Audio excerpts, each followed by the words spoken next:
Hi, I just want to do a quick, easy video and I thought I could do the gender tag. So basically the gender tag is like a few questions that you answer about your gender. It just provides an insight in the broad spectrum of gender. Anyone can partake, you don't have to be trans, anyone can answer these questions and post them online on YouTube. If you search for the gender tag, it's really cool. You can find lots of people talking and answering these questions. So let's start. I have my computer here. The first question is, how do you self-identify your gender and what does that definition mean to you? So my gender, I'm non-binary. That's like the main identifier I use when it comes to gender. But also transgender is a word I use pretty interchangeably with non-binary, because non-binary is like a part of the trans umbrella, so I'm both really. But if I want to be very specific, I would say I'm non-binary. There's also a lot of synonyms for non-binary that I use. Some people will say that there are subtle differences between all these terms, but for me they are quite the same, so I'm just speaking from my experience. For me, non-binary, genderqueer, agender, genderfluid, gender neutral, gender non-conforming, it's all about the same. It's just not being a man or a woman, not dressing one way or the other. That's more gender non-conforming then. For me, it all intertwines a little bit. The second question is, what pronouns do you use? I only use they, them. I don't use anything else anymore. It's been like that for, I think, 2 years now. So yeah, use they, them for me if you refer to me, please. I don't use she, her, and I also don't like he, him. Third question is, describe the style of clothing that you most often wear. I would say androgynous, that's the word that comes to mind. I like to wear boyish clothes, not too girly clothes, not too girly stuff. I often shop in the men's section, or I go to vintage stores because they're cheap and good for the environment. There's not even a boy and a girl section in vintage shops, so I like that. Clothes are just clothes, but I like more androgynous style. I like chains, I like lots of earrings, maybe you can see that. I like lots of earrings, piercings. I have an industrial in my ear, I have a lot of piercings here and here. In my nose, I have one here, two here. 4. Talk about your choices with body hair. How do you style your hair? Do you have facial hair? What do you choose to shave or not to choose to shave? It feels a little bit too personal, this question for me. I can tell you that I like having leg hair. I really love it, having leg hair. I used to shave my leg hair way too often and then I just stopped. Now I just love it like this and I haven't shaved in 2 years. I think it won't happen very soon either. I do shave my armpits, so maybe that will change. I just feel like I'm going to smell more if I would let my armpit hair grow. Even though people who do let it grow, they say that it doesn't make a real big change. There's just something in my head that says I'm going to smell more, and also I think I just won't like the texture under my armpit. I don't want to feel something here. It's just something personal. 5. Talk about cosmetics. Do you choose to wear makeup? Do you choose to wear makeup? Do you paint your nails? What types of soaps and perfumes do you use, if any? Makeup, yes, kinda, but not that much. I only use sort of foundation under my eyes because I always have under eye, sex. And I don't like it. Very often I will put some brown stuff under here because I just don't like it to be purple here. If I have blemishes on my face, that's where I would also put some foundation-like cream that I have that is actually also good for your skin, and if it's like a pimple or something, it goes away faster with that kind of cream, but it's also brown, so it's good. Less visible and it heals your skin at the same time. But I don't like a full face of foundation. I try to avoid that. It's only if I have really bad skin time that maybe I will opt a day for like a full face, because I feel insecure sometimes if there's too much acne or something on my face, which is happening way more now with the masks that we have to wear, but it's just part of it. I guess. I also have been wearing mascara on and off. I used it for a few years, then I stopped with that, and now I have been allowing it again. So sometimes I will put mascara on my upper eyelids. Not my eyelids, my eyelashes. Yeah, that's what it is. I also have bought lip gloss, I guess, but it's a black one. But I haven't used it that much, only for a few days, and then it was Corona and I just don't want to have black lips under my mask and then take it off and have it smudged everywhere. So I think I'll experiment with lip gloss if the Corona period is finally over. Oh, like I was thinking, I also wear nail polish. It's always black nail. It's all whale.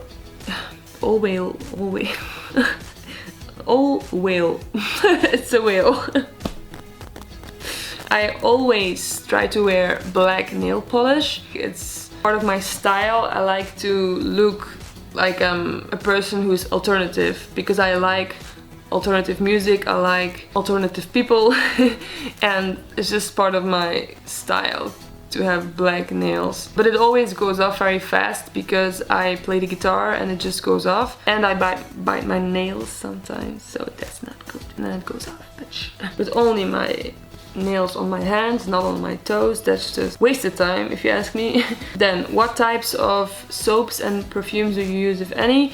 I cannot say much about my soap. I don't even know which brand I use. It always changes. I do use a perfume that I really love. It's from a men's brand. While I was at it, I just thought I would wear something else. I don't know why. To show you I'm alternative. Basically, this is the perfume that I use on a daily basis. It's called Drakkar Noir, and it's normally for men, but we don't care about gender roles here, so it's just a brand. But I do have to say I like that it's from the men's section. I like it. I want to smell like a man and not like a woman, if that makes sense. On the other hand, I use deodorant.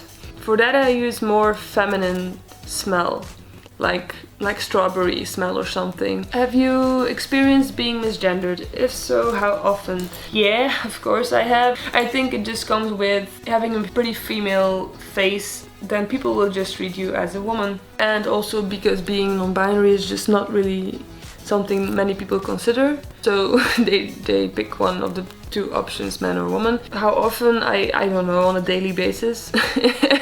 I guess it depends on what you see as being misgendered, but like for pronoun use, most people just refer to me with she, her, even though they know that I use they, them. And being called a woman happens very often as well. People kind of forget, even if you've come out, they kind of forget that if you have a feminine face, they kind of forget that you said that you were non-binary. And I get it, it's also something you need to get adjusted to, that the option exists, really, the option non-binary. I've come at a point that I am not really bothered that much about people misgendering me, as long as they kind of get what I'm doing and who I am. They accept who I am, they know I'm non-binary, but they just don't always use the right words. Then, you know, I'm okay with it. I'm going to judge you by your behavior, by your kindness, and not by if you get everything correct in your vocabulary. 7. Do you experience dysphoria? How does that affect you? I used to experience dysphoria. I had dysphoria around this area, but since top surgery I do not experience dysphoria anymore. I just don't. Yeah, and it's pretty great, I have to say. It's really great. I do experience gender euphoria right now. I experience it because my chest is flat and I don't ever need to wear any bras anymore if I don't want to. But I can, but I don't have to. And my cat agrees, I think. Yes. I love you. 8. Talk about children. Are you interested in having children? Would you want to carry a child if that were an option for you? Do you want to be the primary caretaker for any children you may have? I can answer this very, very, very quickly. I'm not interested in having children.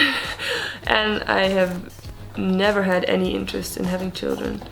and I don't think that it will ever come to me. I just think I'm the kind of person that wants to be independent, and I just have to focus on myself and taking care of myself. That's already very difficult on its own. So if I would have to take children into account and care for them, I think it would be too much for me. I want to be able to have my independence in my life. For example, with my music, I want to be able to focus on my music career, on having a job that I like. Sometimes I do like to watch a child, as long as it's not my own. But even if it's from someone else, I'm not really that fond of children. So no.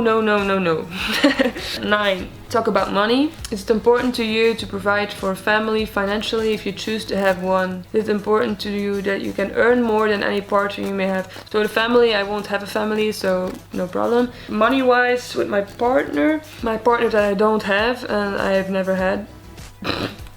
Do you prefer to pay for things like dates? Are you uncomfortable when others pay for you or offer to pay for you?